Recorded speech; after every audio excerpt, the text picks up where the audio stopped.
is funded in part by,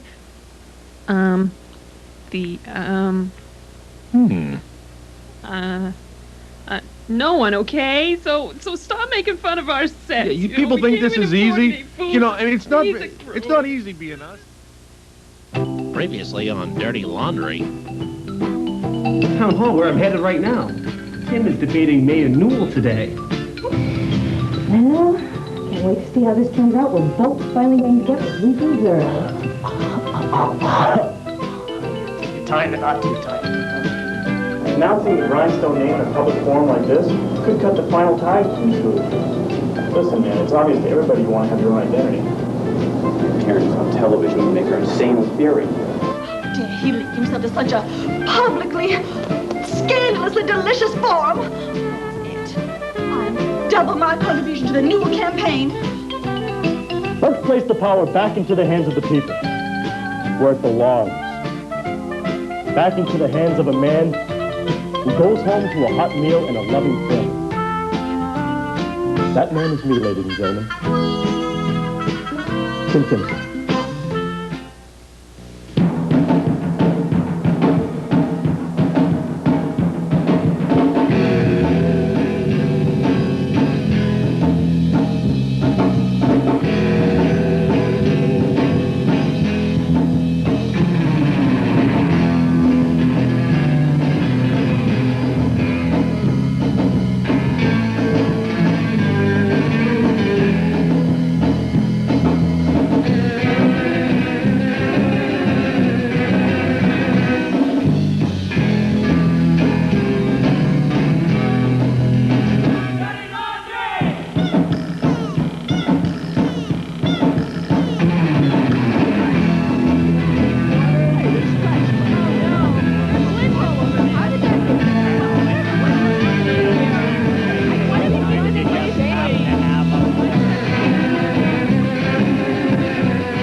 That bastard's dead. What the hell is happening to me? I mean, I saw his blood spewed all over the floor tiles. I mean, he's gotta be dead. Here, drink this.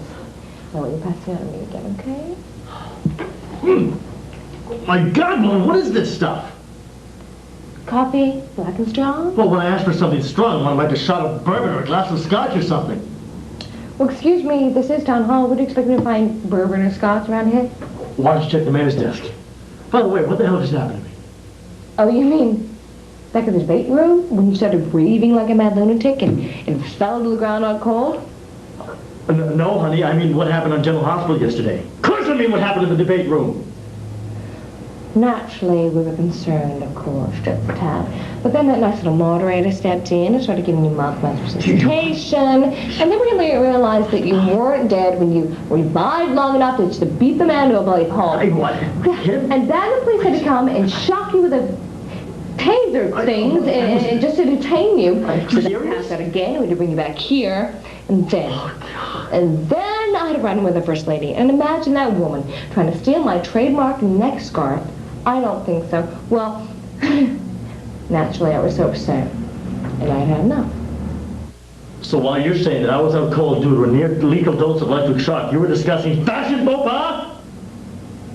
Well, my. How the tides have changed.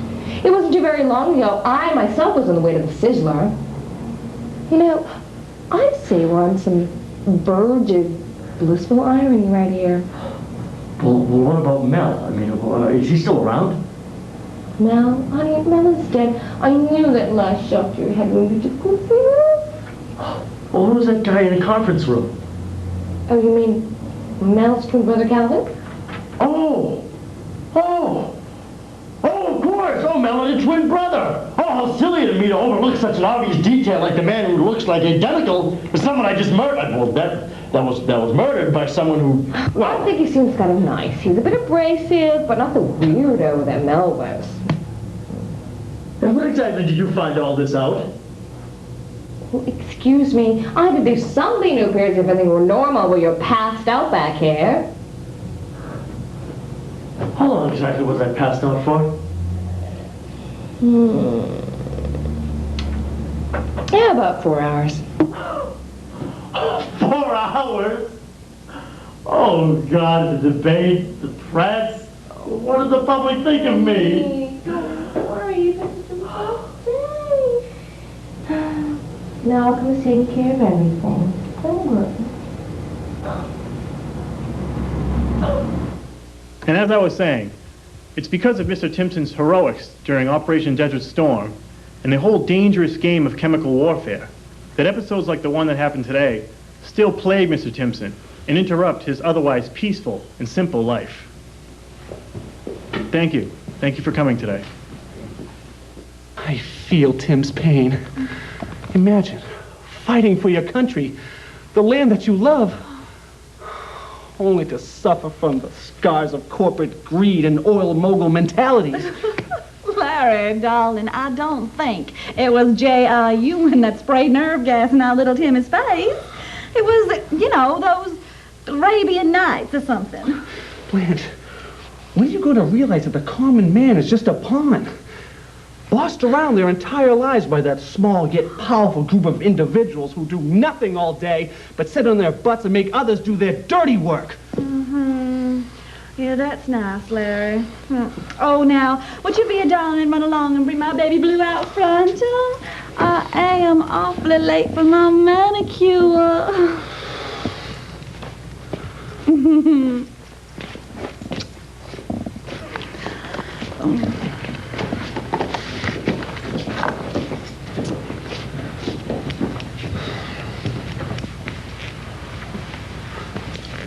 Are you having poor Larry schlep around for you now? Blanche, you should be ashamed of yourself. Ashamed of what? Larry is a friend, and he knows what friendship is all about. Oh, really? Well, maybe Larry hasn't gone to Chapter 6 of the Rhinestone Bylaws yet.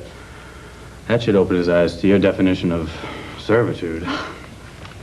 Why don't you go back to your wherever you came from and leave me be?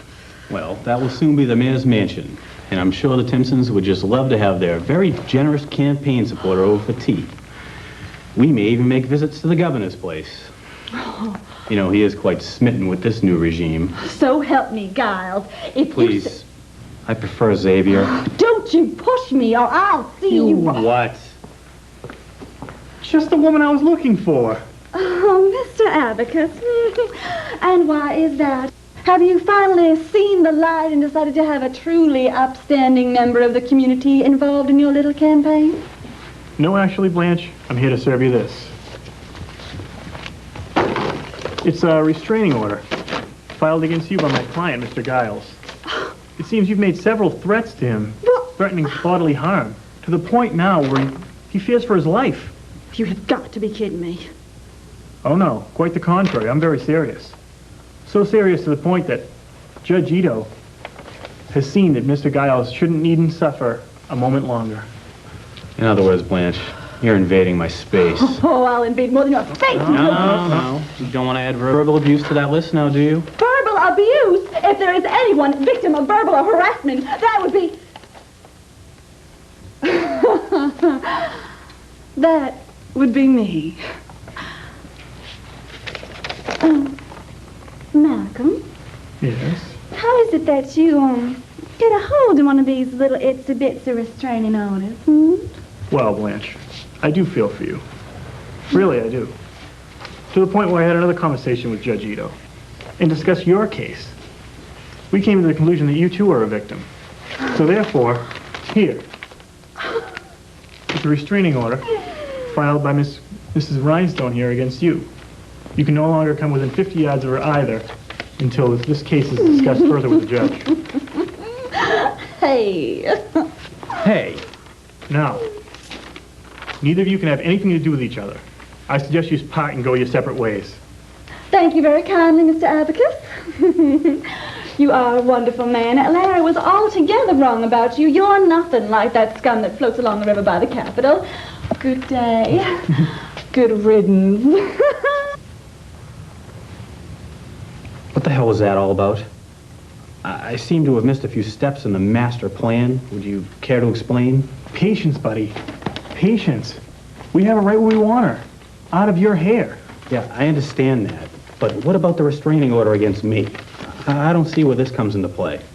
Don't worry about it. She thinks I'm an ally. Soon I'll be a confidant. That's true. But what's to say you won't sell out to the highest bidder? What's to say you're not going to play both sides of the fence? Who, me? You know me. That's not my style, man. It's just not my style.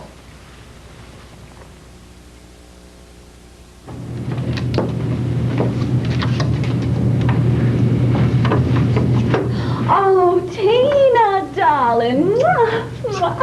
How are you doing? I'm just fine, Blanche. It's Tim I'm worried about. Oh, yeah. How is the little dear? He took quite a few good jolts before he went down. Oh, I swear I can still smell something burning. Never knew he had it in him. But he's feeling better now, and soon my sweetie will be up and at him and right on the campaign trail better than ever. Oh, well, now it's a pity that I can't do more for you two in your little old campaign, but, you know, with that horrid and court-sanctioned abuser on your side, there really isn't much I can do except stand in the shadows and root you aside and in a little yee-haw. Oh, yeah, that's very thoughtful of you, Blanche. However, paltry and insignificant, but what a day it has been. It has just been so long. I just cannot wait to get out of these clothes and go home and take a bath and... It's been tough. Tina, darling, I think I know a way I can help. Oh, that's nice, Blanche.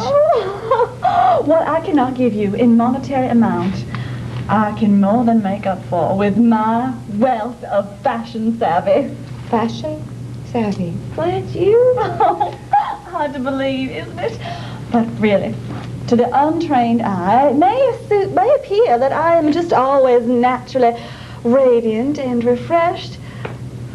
But just between you and I, Tina, I'll tell you, this look is not 100% natural beauty.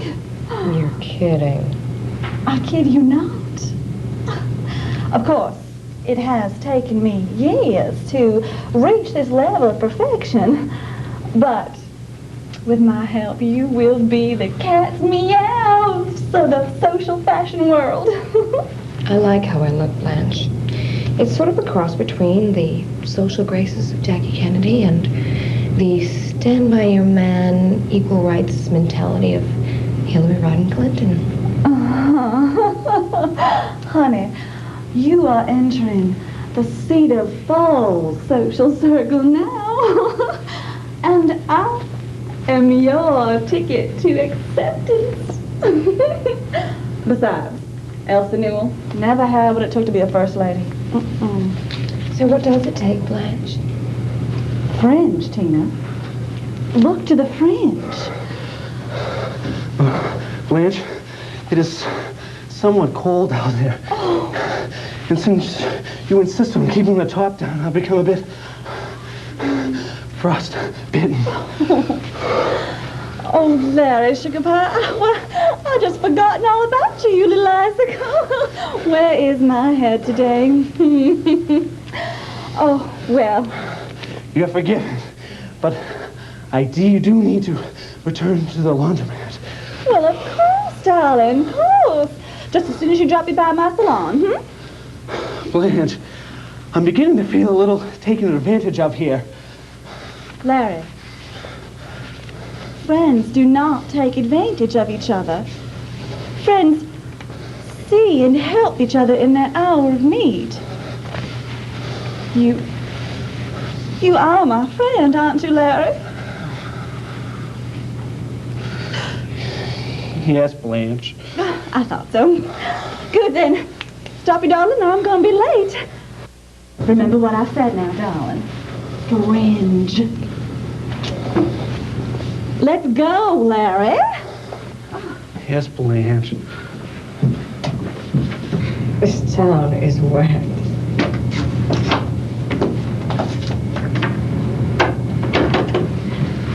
I'm becoming a confidant. Yes, Malcolm, but how do I know you're not gonna ride both sides of the fence? Oh, me? You know me. That's not my style. It's not my style.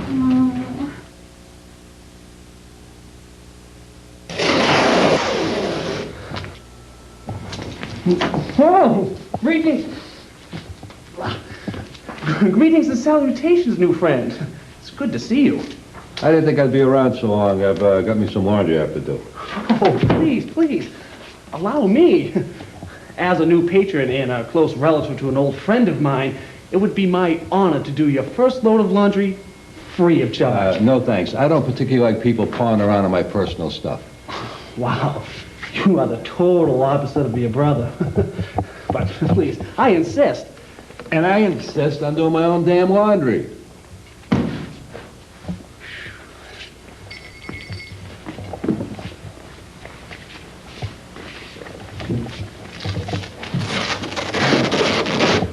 That was, some debate today, huh? It was enlightening. Tim was doing pretty well there for a while until you... You mean until he took one look at me and started screaming like a 15-year-old girl? Yeah, then. He did seem pretty shaken up, though. And white as a ghost, I might add.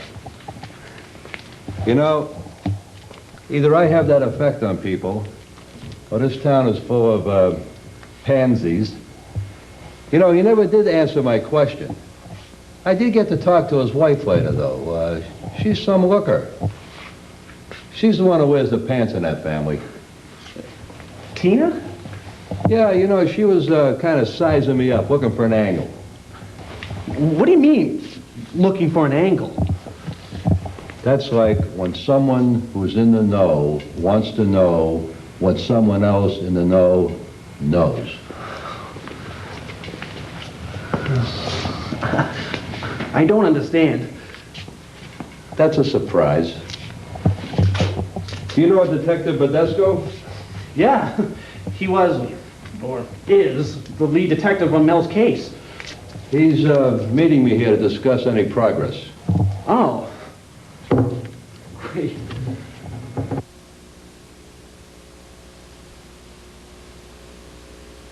This is the third revision yet today. I'm really beginning to hate these shells, and I won't even begin to say what my feelings are towards her. How many different ways can one change your mind? Don't get me wrong, I'm not one of those lowbrow Neanderthals who can't handle a woman in authority. The way I see it, co-workers are individuals, not seen as different genders, races, or colors. I like working with women, as long as they're nice women. She, on the other hand, has one too many screws not quite tightened enough. First, it was to categorize the shells by shape.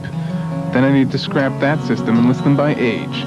Then by origin, and so on and so on. Pretty soon my head was spinning so much that I was hearing a lot more than the ocean coming from these shells. Her voice was there, nagging me. She makes a decision and then she goes with another idea. Heck, I wouldn't care at all if it didn't affect my own job responsibility. You know, Peter, I was thinking, would it be too much to list these shells alphabetically instead of numerically? Well, Judy, I've told you that I'll help you out any way I can, but I do have other responsibilities. Please just let me know the system you want, and we'll stick with it. Oh, I know I must be a real pain. You're a pal. The alphabetical system is the surefire way to go. Thanks. Off she goes. Where, I don't know. Nor do I much care at this point. As long as she stays out of my hair and lets me finish this seemingly endless task, I'll be fine. Otherwise, I may have to check myself into Bellevue. What kind of shells are these anyway? Left over from some sci-fi picture about mutant sea life? I've seen some crazy stuff around here in the archives, but really? Does she think that these will be safe on display with those kids around them? This is a lawsuit ready to happen. However, I digress, and that takes time away from me actually completing this chore. The quicker I get this done, the better the chance of not having to deal with her again. Alphabetical, alphabetical, just keep thinking alphabetical. Actually, Peter, I have just come up with the perfect way to keep records of these shells before we put them on display. We will record them by their weights. Their weights? Perfect, don't you think? I would help, but I have to go make some calls about some things. I'll try to be back in a few minutes. Wait. Now she wants to know the weights of each shell. Oh, Judy, could you tell me how much this one weighs? I think she got the point.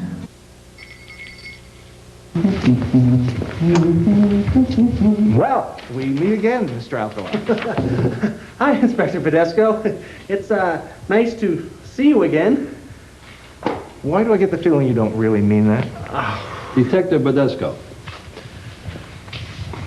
I'm going to take my best Carmen Sandiego guess and say you're Mel Haynes' brother. Very good. It's a shame you couldn't find answers so quickly about my brother's murder. Ouch. You didn't tell me you were twins. I didn't see the necessity. Oh, okay. So you're walking around the same town that your twin brother's murderer is still at large and you don't feel any concern about it. Whose fault is that? All right. You're the direct type. I appreciate the direct type. But what you have to appreciate is that up till now there have been no new leads in the case. That's why I'm offering my help. Mr. Haynes. Call me Calvin. Mr. Haynes, the best thing that I can ask you to do is to just stay out of it. The last thing I need is another Haynes homicide on my hands. Yeah, but maybe the resemblance will flush out the real murderer, and then I can take him by surprise. Pardon me, but I think your presence today at televised debate kind of establishes your presence here at Cedar Falls. Surprisingly, Mr. Alcali seems to have a point. The best thing that I could ask, the thing that I want, is for you to please stay out of it and let the professionals do their job. Good day. Let the professionals do their job. What a crock. No. She was in here the other day. Had some sort of vision over by the machine where Mel was shot. I couldn't get anything out of her. She just bolted. Perhaps you may be able to find out something. Well, I'll give it a try. Excuse me. I did not interrupt the cycle. The clothes were done. I must use this washer. The other bothers me. Hey, that's fine. They're not mine anyway. I was just looking for some answers to some questions. Oh, well, answers you say. Well, I can see it all, and I know it all. I have the future and the past at my disposal. Oh, good. Then maybe you can tell me something about my brother's murder. Murder. Yeah, he was shot right over there, right by that machine. Larry here thinks you might have seen something. I see nothing, I know nothing. Leave me alone. Excuse me. Come on, you must have some kind of image in your head. Oh, it's very fuzzy. I see a man, but his face is blurry. He holds a gun. He's in a hurry, and he's very nervous. Can you describe him, his features? What do he look like? He's blurry. I cannot see the face clearly. What about the basics? How tall was he? What color was his hair? All I can see is dark hair. He's well groomed. He's medium height. His eyes, I cannot see them, but I can feel them. They are dark and sinister. He acts one way, but his eyes, they tell another story. You know, thank you. You've been very helpful. You keep working on that vision thing. Larry, finish up my laundry, will you? I'll be back.